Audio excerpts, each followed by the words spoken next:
And in the big finish tonight, this next story could cause some real problems for the National Football League. A young draft prospect says he was asked about his sexual orientation during an interview at a combine. The story sheds some light on how far gay rights have come for some Americans and not others. California passed Proposition 8 limiting marriage to a man and a woman 5 years ago.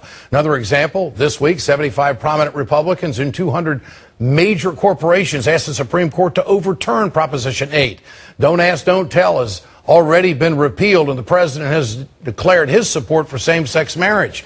Here's another sign of change. These young men were legally married in the chapel at West Point Military Academy just a few weeks ago.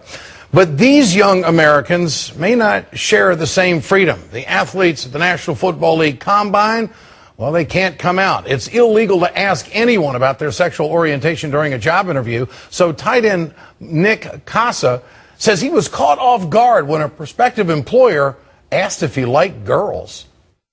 Did you get any weirdly personal questions? Yeah, some they ask you, like, do you have a girlfriend? Are you married? Do you like girls? Those kinds of things, and it was just kind of weird. Kasa won't say who asked the question, but the NFL announced today that it will investigate. Meanwhile, star linebacker Manti Teo is being asked repeatedly by reporters about his sexual orientation, and NBC sports commentator Mike Florio says the coaches are curious as well. Here's the elephant in the room for the teams, and it shouldn't matter, but we have to step aside from the rest of reality and walk into the industry, the unique industry that is the NFL. Teams want to know whether or not Manti Teo is gay. They just want to know. We'll see a lot of new talent come out of the draft this April, always, but none of them will be really able to come out at all. I'm joined tonight by Brendon Ayanbadejo, who is a Super Bowl champion linebacker for the Baltimore Ravens, a three-time Pro Bowler, and a pioneer of marriage equality and gay rights advocacy in the National Football League. Brendon, congratulations, first of all. You've had an awesome year, and thanks for being on the program tonight. This is a pretty dicey subject for the National Football League. This is new territory for teams dealing with this. Is sexual orientation the elephant in the room for the NFL?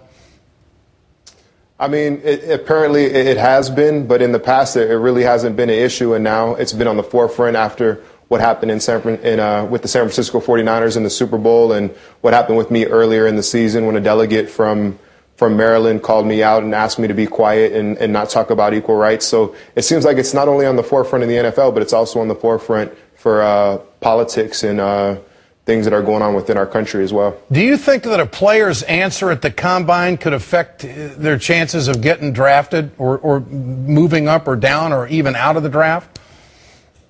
Yeah, teams are really fickle. There's all kinds of things they want to know, and sometimes they'll take a chance and sometimes they won't take a chance, and it all depends on how your interviews go and also how well you do at the combine. But a lot of teams, really, they want to talk to you. They want to get a feel for your personality. They want to see what you're like, and they really want to get that one-on-one FaceTime. And if you give them the wrong answers, that could potentially be the difference between you being with that team in the first round or, potentially slipping to another team later in the draft. So what do you think is the right answer if a player is asked about his sexuality in the NFL? Well, selfishly, I think players need to say that they're straight right now. You need to get drafted as high as you can get drafted, get the money while you can. Your career is only going to last 3.5 years. So, initially right now with the way that things are going, with the bigotry that still exists and the discrimination that still exists in locker rooms throughout the NFL and in the sports arena in general, I think you just need to say, hey, I'm straight, I love women, and, keep everything so-called normal. And maybe later, once you establish yourself and when we break down some of these walls in the NFL, then players will be more comfortable to really be who they are. So the best counseling, the best answer from an agent or advice from an agent right now to a player would be to just go ahead and lie about it? Well, I think, selfishly players need to do that right now. And of course, that's why you haven't seen a player come out in the NFL yet. But that's why, players like myself and Chris Cluey and Scott Fajita, we work so hard that we can eventually break down the walls and let people be who they are and truly express themselves, and we feel like they'll be better people and better football players as well. Do you think that there will ever be in the near future some players coming out and staying on rosters? Oh, absolutely. I mean, it's just a matter of time. I think it's going to happen really soon. But just right now at this NFL Combine, I don't think you're going to see that. Maybe next year or the following year, we feel like we're going to see our Jackie Robinson, our pioneer for gay rights and equality. And, we're going to be there to support that player and make sure that he has a support group around him so he has everything that he needs. Okay. Brendon Ayanbadejo, great to have you on the Ed Show tonight. Thank you for your answers. I appreciate it very much.